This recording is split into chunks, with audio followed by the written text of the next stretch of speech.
नौकरी, मजबूरी या शौक, सीधी सादी सी रोली की शादी सिड से तय होती है।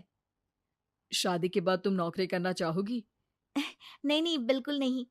वैसे मैं ये नहीं कहती कि नौकरी करना ठीक नहीं है, लेकिन पर्सनली मैं ये सोचती हूँ कि मैं गृहिणी बनूंगी। हाँ हाँ, क्यों नहीं। गृहिणी बनना भी आसान नहीं है। एक सफल परिवार चलाना किसी देश को चलाने जितना ही कठिन है। रोली को सिड का साथ और बात दोनों अच्छी लगती है, और फिर वो दिन भी आ जाता है जब दोनों की शादी हो जाती है। शादी के बाद ये क्या, सारा दिन किचन कपड़े और चार दीवारों के आगे पीछे घूमती रहती है।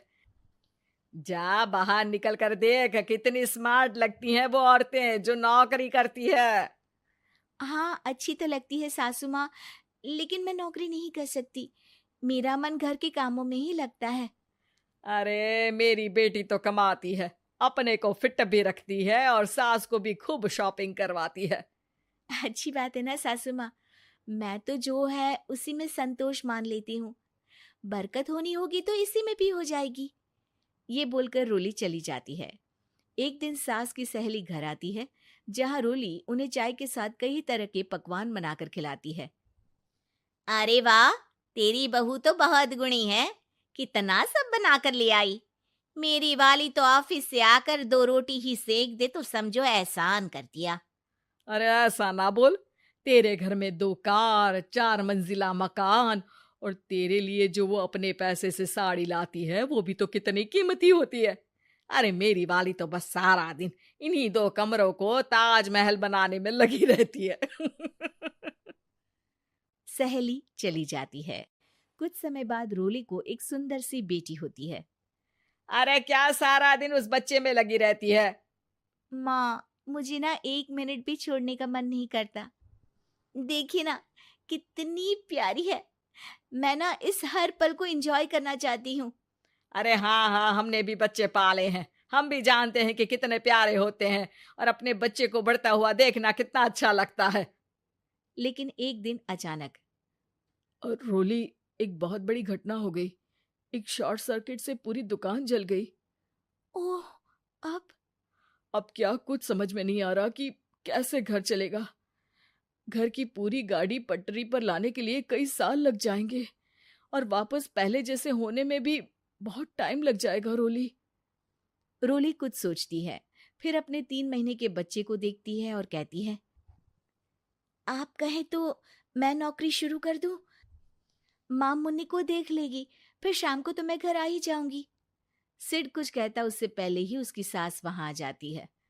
अरे हाँ हाँ, अब भी तुझे नौकरी करने के लिए पूछना होगा। अरे घर पर इतनी बड़ी विपदा आ गई है, तू है कि बच्चे का मुंह देख रही है। अरे क्या मुझ पर भरोसा नहीं है? अरे नहीं नहीं माँ जी, ऐसा क्यों बोल रही हैं आप? फिर क्या था, सिड से पूछकर 3 महीने की बच्ची को रोली सास के पास छोड़कर चली जाती है। शाम को ऑफिस से आने पर अरे सारा दिन इसने तो चैन नहीं लेने दिया, बस गोदी में ले लेकर घूमती रही। हाथ दर्द हो रहा है। बहू को बहुत गिल्ट फील होता है, लेकिन जब वो घर की हालत देखती है तो चुप रह जाती है। ऑफिस में सहेली कहती है, अरे रोली, तेरी तो बच्ची छोटी है ना, कैसे मैनेज करती है? कैसे मतलब? घर पर रहती है वो अपनी दादी के साथ। ओ यार, कितनी अच्छी है तेरी सास। मेरी सास को जब पता चला कि मैं नौकरी ज्वाइन करने की सोच रही हूँ, वो तो सीधे अमेरिका चली गई मेरी ननद के पास। अच्छा, फिर तू कैसे मैनेज करती है? अरे मैंने तो फुल टाइम मेड रख ली है। ओहो, वो तो बड़ी महंगी होगी ना? हाँ यार, लेकिन कमाई भी तो हो रही है ना। यार, मैं तो कभी अपना बच्चा इनके मम्मी पापा के पास ना छोड़ू। प्यार दुलार में खराब कर देते हैं ये दादा दादी बच्चे को। नहीं नहीं, मुझे अपनी सास पर पूरा विश्वास है। जो मेरे पति को इतनी अच्छी शिक्षा के साथ बड़ा कर सकती हैं, वो मेरी बच्ची को कभी नहीं बिगाड़ेगी। खैर, रोली की इस सोच से उलट पड़ोसियों के बीच हाथ में बच्ची पकड़े रोली की सास कहती है, अरे क्या बताऊं, सारा दिन बहू बाहर रहती है। पहले अपने बच्चे पालो, फिर बच्चों के बच्चे। अरे अपना जीवन तो कुछ रहा ही नहीं। अरे नहाने भी जाती हूं ना तो इसे साथ रखती हूँ, कल को कहीं गिर गई या चोट लग गई तो बहू तो हमारी खाल उखाड़ लेगी ना। अरे ऐसा भी क्या डरना बहू से, नौकरी थोड़ी की है उसकी। अब क्या बताऊं, पढ़ी लिखी लड़कियां हैं आजकल की। चलो चलती हूँ, सब्जी बनाने का वक्त हो गया है। बच्चे आएंगे तो खाना तो बना मिले। सास ये बोलकर वहां से चली जाती है कि तभी रोली ऑफिस से घर पहुंचती है। बाहर पड़ोसियों को देखकर, नमस्ते आंटी जी, कैसी हैं आप? अरे बहुत अच्छी हूँ, लेकिन तेरी किस्मत तो सबसे अच्छी है। क्या सास पाई है, मोती दान किए होंगे तूने। तेरा बच्चा भी देखती है, खाना भी बनाती है। बेचारी बहुत काम करती है तेरी सास। हाँ आंटी, सही बोल रही हैं आप। अब ऑफिस भी दूर है तो आने जाने में वक्त चला जाता है। खैर चलती हूँ।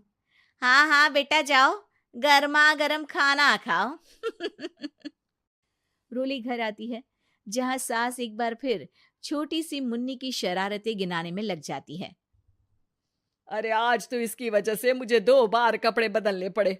बार बार पानी गिरा दे रही थी। दोपहर में थोड़ा सोचा कि आराम कर लूं तो दूध के लिए रोने लगी। हाय, मैं तो परेशान ही हो गई। रोली को सास की बात अब कुछ अजीब लगती है, पर वो जल्दी से कपड़े बदलकर किचन में जाकर रोटियां बनाने लगती है। सारा महीना काम करने के बाद रोली को सैलरी मिलती है। वो पैसे लेकर सीधे सास के पास जाती है। माँ जी, ये मेरी सैलरी। आपने हर कदम में इस घर का साथ दिया। मैं नौकरी करने के पक्ष में नहीं थी। मैं तो अपने बच्चे को बढ़ता देखना चाहती थी। मैं थोड़े में भी खुशी थी। कभी मैंने आपको किचन में पैर नहीं रखने दिया था। घर की मुसीबत नहीं आती तो मैं कभी इन जिम्मेदारियों को आप पर पड़ने नहीं देती।